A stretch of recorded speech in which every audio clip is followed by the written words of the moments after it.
Avant la vidéo Affaire Aliko Dangote et la mafia économique black, je vous donne les clés pour reconnaître ces Africains ou ces Afrodescendants qui détestent leur négritude ou africanité. Après cette vidéo, nous parlons du comment ensemble on peut faire beaucoup plus d'argent. Choisissez ce que vous regardez. Blaf, bonjour Africains, Africaines, Afrodescendantes, Afrodescendants. Je vous salue, j'espère que vous pétez la forme. Aujourd'hui, on continue toujours sur notre discussion économique. J'aimerais vous faire écouter quelque chose. En fait, c'est un haut fonctionnaire qui a travaillé dans les hautes sphères et qui décrit la pauvreté intellectuelle des gens avec qui il a travaillé. C'est extraordinaire, on le savait déjà, mais là on a un témoin direct. Alors le titre de la vidéo c'est « Nos dirigeants nous méprisent-ils ? Les révélations de cet ancien haut fonctionnaire ». C'est sur la chaîne Le Crayon, comme un crayon, Le Crayon. Allez voir, c'est extraordinaire. Allez voir, c'est extraordinaire. Je vous laisse écouter, on en reparle juste après. Dans l'histoire récente, des multinationales ou des grandes entreprises françaises qui ont vécu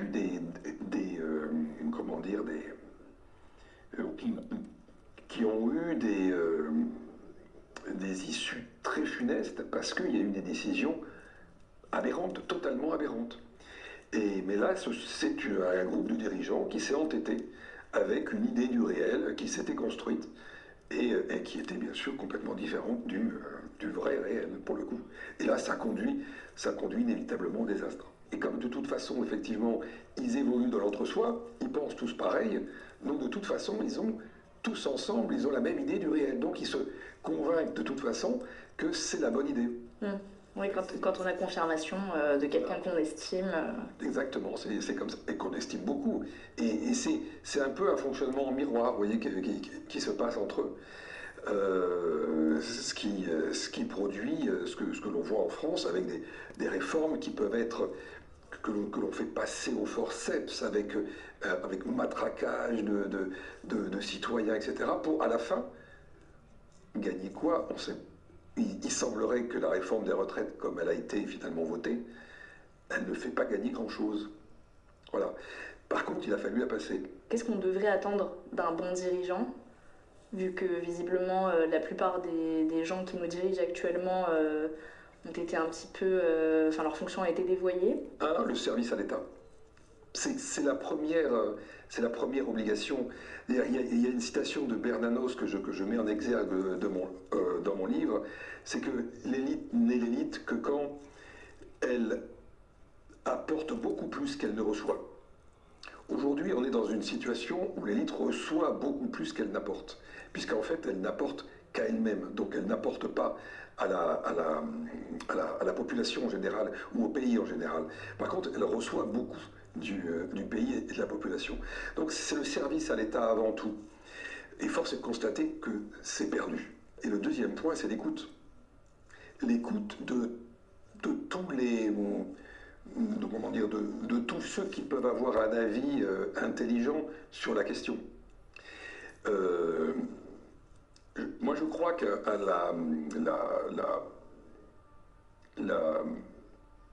l'état dans lequel, un des paramètres qui explique l'état dans lequel la France est aujourd'hui, c'est ce fonctionnement par grand corps, avec ce fonctionnement en entre-soi, qui est l'entre-soi, on ne le supprimera jamais. C'est quelque chose qui est presque naturel. Par contre, le fonctionnement par grand corps le construit, l'institutionnalise, le développe, le renforce. Et ça, c'est totalement négatif.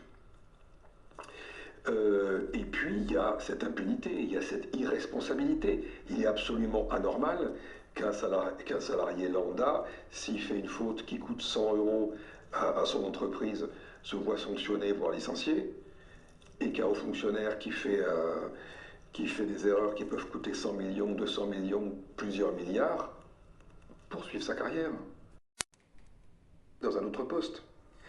là, il y a quelque chose qui est profondément anormal et qui construit une prime à l'incompétence, prime à la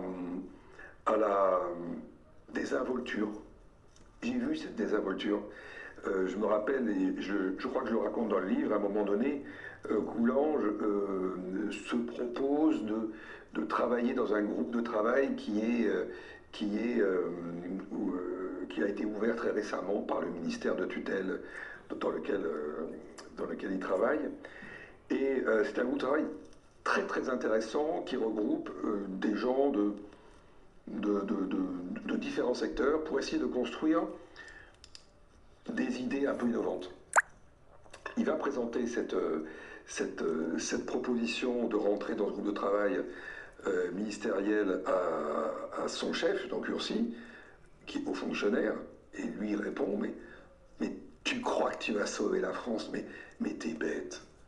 Et là on voit la désinvolture, l'absence de foi totale dans le pays, dans les institutions, et imaginons que ça se soit multiplié par 1000, par 10 000, ça montre que finalement on a des institutions qui ne croient plus en elles, qui ne cherchent plus à créer, elles ne gèrent plus, elles administrent. Voilà, vous avez entendu. Alors là, c'est pas moi qui le dis. Encore une fois, allez voir la vidéo. Alors je sais plus le nom de l'intervenant. Il a écrit un livre. J'ai lu un aperçu. J'ai oublié son nom. Mais allez voir la vidéo. Celle qui organise le podcast. Elle le présente au début de la vidéo. C'est assez intéressant.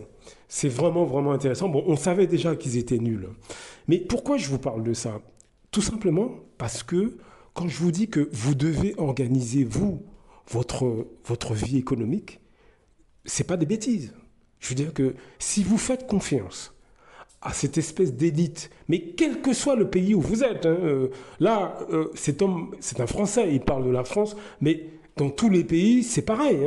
Les élites que nous avons actuellement, dans tous les pays, et y compris dans nos pays d'origine, sont zéro, intellectuellement zéro. Alors je ne dis pas tous à 100%, mais la large, enfin, je veux dire, la majorité d'entre eux, intellectuellement, ça ne vole pas haut. Il n'y a pas beaucoup de gens intelligents à la tête des gouvernements. Et il explique les mécanismes. Donc là, ce qu'il explique, la façon dont ça marche, des grands corps, c'est pas propre à la France. Vous avez dans d'autres pays, vous avez aussi des grands corps. Alors c'est peut-être pas la bonne appellation, mais c'est pareil. Donc imaginez que quelqu'un qui fasse confiance à ces gens-là pour sa retraite, pour améliorer son niveau de vie, etc. Mais vous allez dans un mur.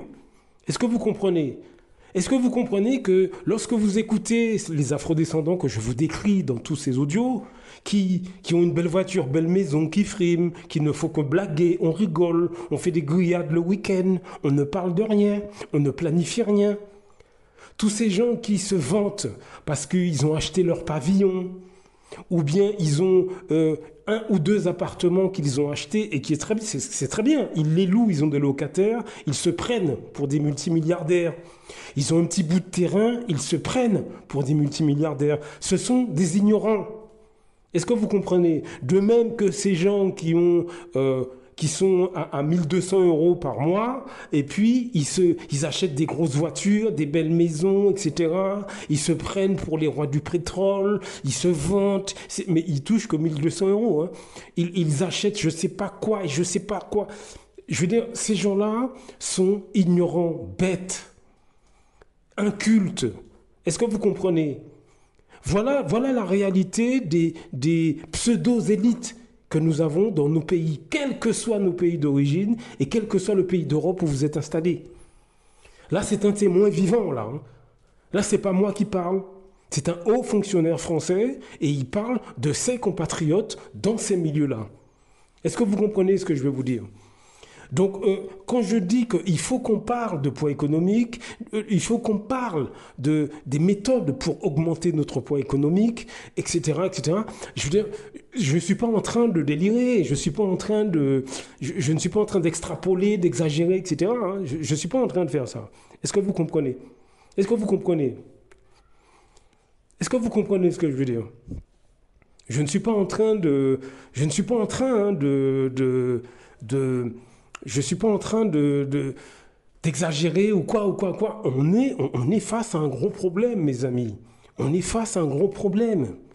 On est tiré vers le bas par une catégorie d'afrodescendants qui ne pensent qu'à rire, qu'à s'amuser, qui croient que parce qu'ils ont une belle voiture, donc ils sont arrivés à un certain niveau, ils croient que parce qu'ils sont en groupe, donc ils ont raison, et ce sont ces gens-là qui nous entraînent dans l'amusement, les blagues, à parler de tout et n'importe quoi, sauf des choses importantes. Est-ce que vous comprenez? Il faut qu'on réagisse. En faisant quoi? En se formant sur les questions économiques. Augmentez votre poids économique, mais déjà formez-vous. C'est ce que je vous incite à faire dans toutes ces vidéos. Formez-vous, lisez des livres, regardez des documentaires économiques. Est-ce que vous comprenez ce que je veux dire? Formez-vous. Ne restez pas passif. Vous pouvez commencer à acheter un petit peu d'or, un petit peu d'argent. Regardez sur le net comment ça se passe. Regardez sur YouTube comment ça se passe. Vous avez des vidéos qui parlent de ça.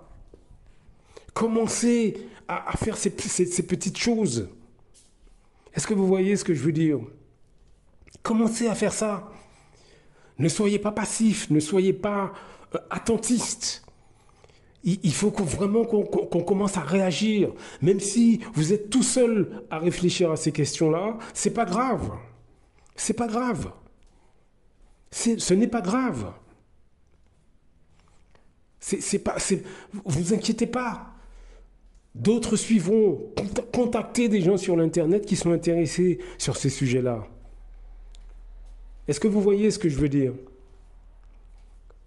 C'est pas grave si vous êtes tout seul à travailler sur ces questions-là. Vous savez, comme je l'ai déjà dit dans d'autres audios, moi j'ai autour de moi, mais j'ai très peu de personnes.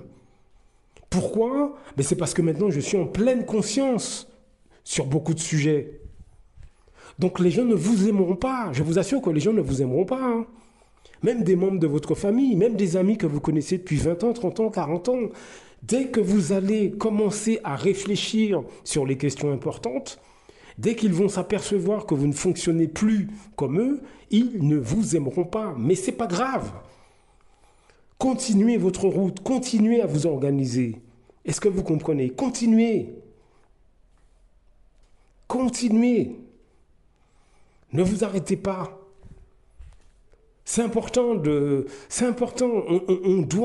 peut pas, on est en train de constamment fantasmer sur les autres communautés, mais sur les vraies questions, on n'aborde pas. On n'aborde pas les vraies questions. On ne parle pas des vraies questions. Mais les autres communautés, je vous assure que, au niveau point économique, elles réfléchissent à ces questions-là, hein. Tous ces gens qui viennent s'installer chez nous et qui prospèrent, d'après vous, vous croyez qu'ils passent leur temps à ricaner le week-end, tous les week-ends, quand ils se rencontrent, c'est grillade, c'est manger, c'est danser? Vous croyez, vous? Non, je ne crois pas, mes amis. Je ne crois pas. Donc, ouvrez les yeux sur ce qui se passe. Commencez à vous intéresser à ces questions-là. Blaf! À très bientôt.